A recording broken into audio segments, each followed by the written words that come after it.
Everybody to lab 2, which is focused on the neuron membrane. So once again, I'm going to be going through some reminders, a couple of important definitions, and then a walkthrough of this lab, which can help you with your worksheet/quiz. So once again, your quiz and worksheet for week 3 are due the upcoming Sunday and Monday, just like last week. Okay, moving on to our first definition, we have the sodium-potassium pump, which some of you may recognize. So this is a transport protein that is embedded within your neuron. So you can see it's in the middle of your bilipid layer, and it actively moves sodium and potassium ions using ATP. So you can see that it moves 3 sodium outside the membrane and brings in 2 potassium into the membrane. But at a very high level, there's more positive ions leaving versus coming in. So that's one of the reasons why your resting membrane potential is negative. And that's also one of the functions of this pump, is that it helps to maintain a very negative resting membrane potential. Next are leak channels.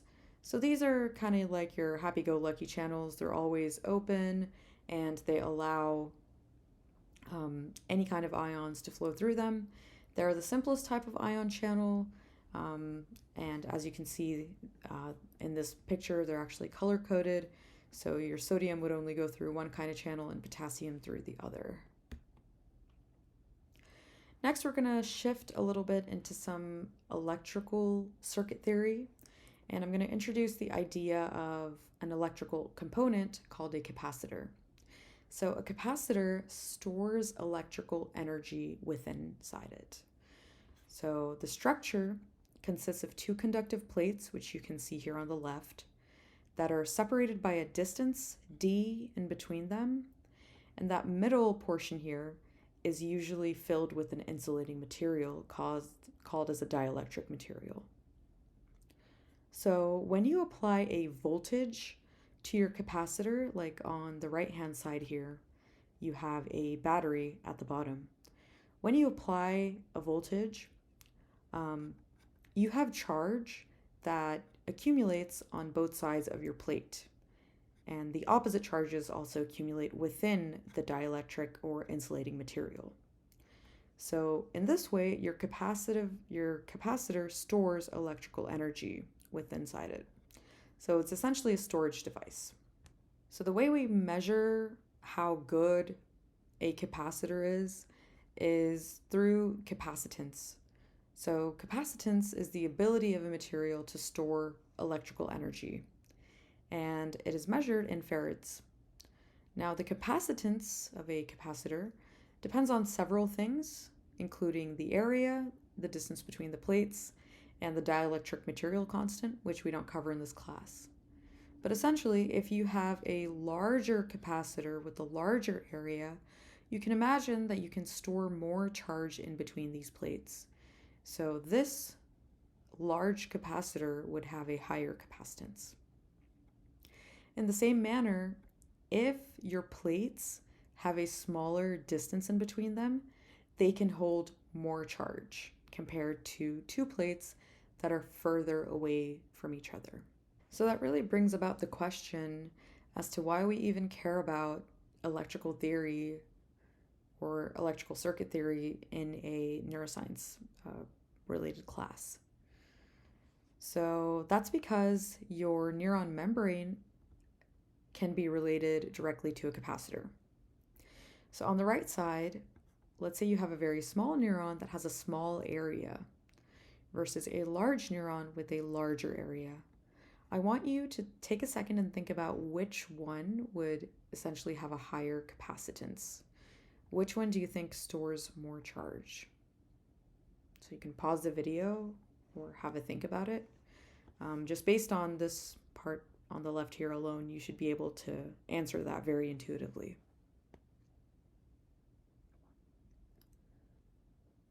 So building upon those ideas a little further, I want to leave you with a comparison table of a capacitor versus a neuron membrane.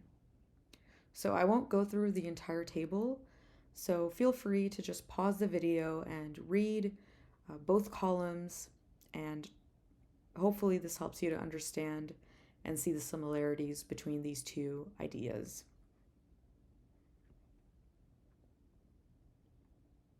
Okay, one more term, or one of the last terms I'm going to introduce, is capacitive current. So last week we spoke about how scientists in real life use a micropipette in order to stimulate neurons. And using this electrode here, you can basically shock your neuron or, inject a tiny bit of current into it. Now this micropipette here is translated on the right-hand side in that blue looking tip here. So whatever current that you inject into your neuron is essentially your capacitive current. However, all of the injected current is called the capacitive current as long as your neuron membrane contains no channels. So we just spoke about a lot of different kinds of channels, like leak channels and the sodium-potassium pump. But in this case, when you refer to the term capacitive current, it only refers to when you have a plain bilipid membrane, like what you have here. So in this case, if you inject current within your membrane is essentially going to store that as electric charge. And you can see that represented here as a nice change in voltage, which basically tells you that your membrane has stored some kind of charge.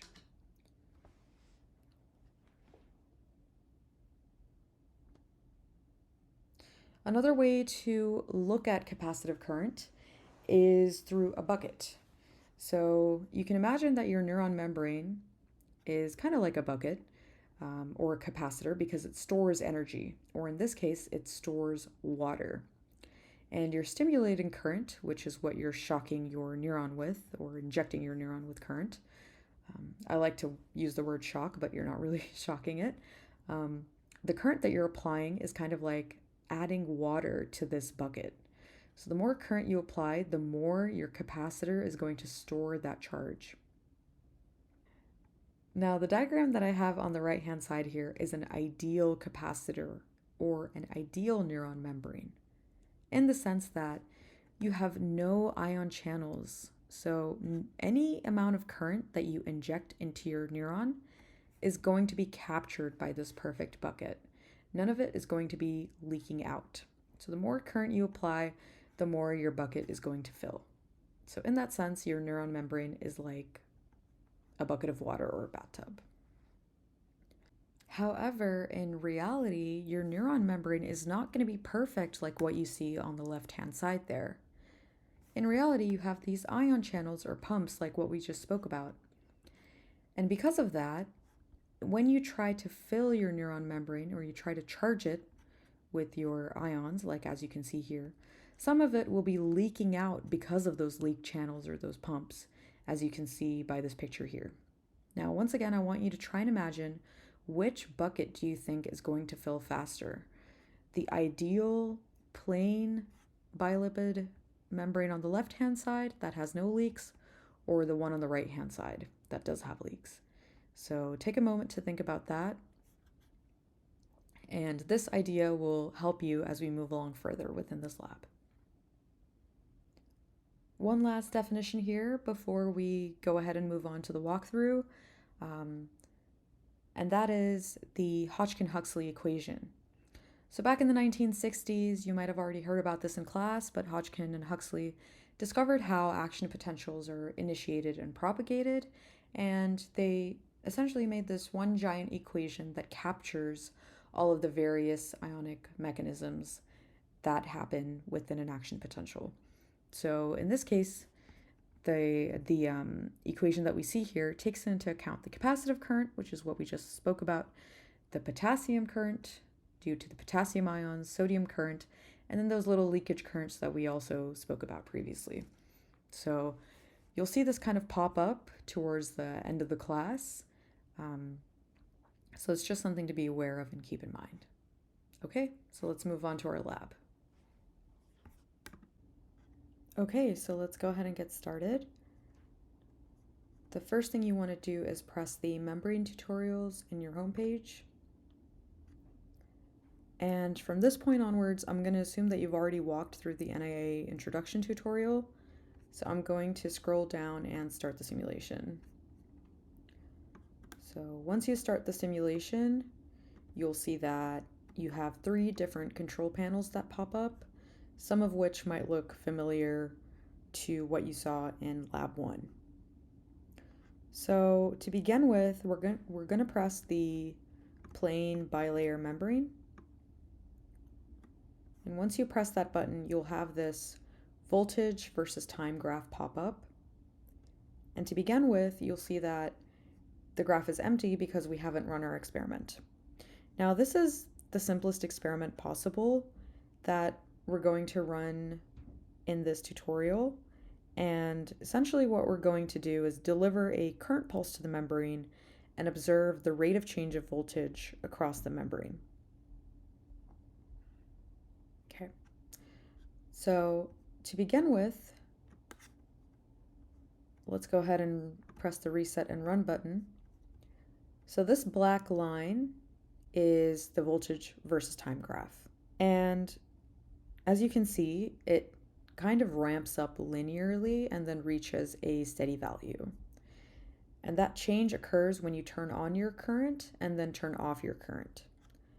Now, the voltage versus time graph is really important because it gives you an idea of the membrane properties itself. So in this case, you can see that your membrane voltage is building up and reaches a steady level.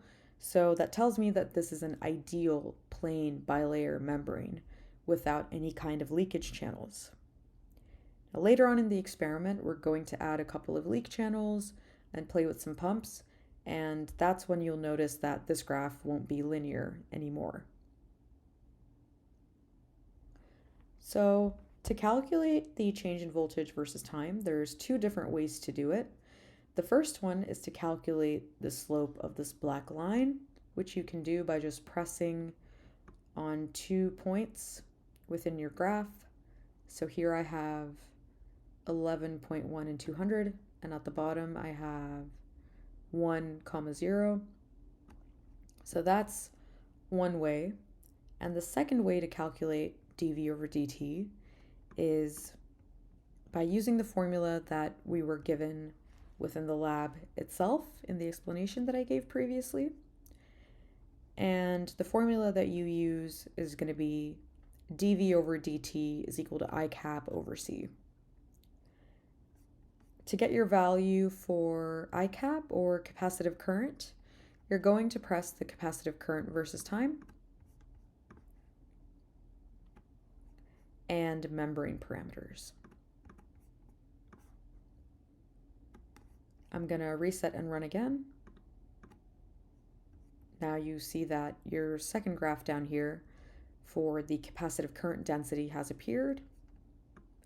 So your value for capacitance, which is the denominator in your formula, is going to be 1 microfarad per centimeter squared, and the value for capacitive current is going to be 0.02 milliamps per centimeter squared.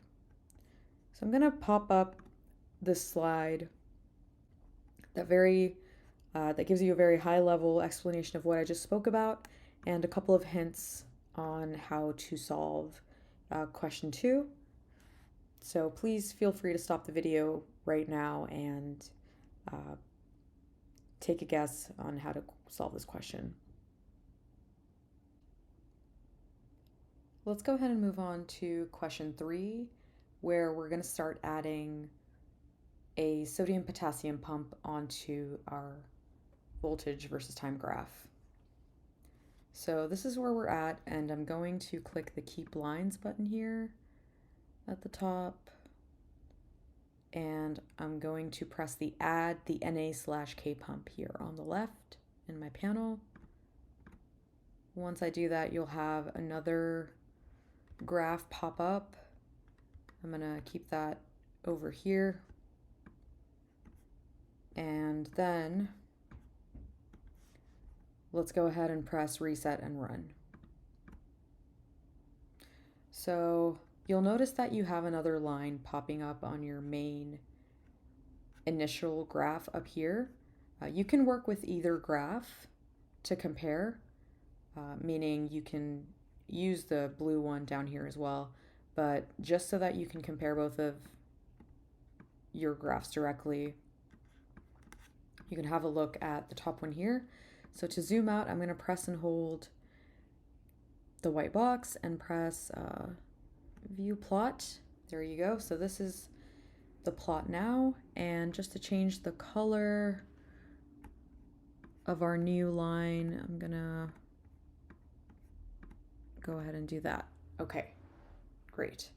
So now all we've done is we still have our plain bilayer membrane, but we've added a sodium-potassium pump. So there's two changes that you should be observing here. The first one is that your graph has shifted to about minus, let's see, maybe I can press it on here instead, to about minus 75 millivolts on your y-axis, instead of being at 0 for your plain bilayer membrane. The second change that you'll notice is that your bucket, your capacitance, or your bucket of water does not fill up to the same value. And this time you're only filling it up all the way to about 125 millivolts instead of 200 in your original one. However, you'll notice that the slope of the line remains the same. So I want you to think about why that might be.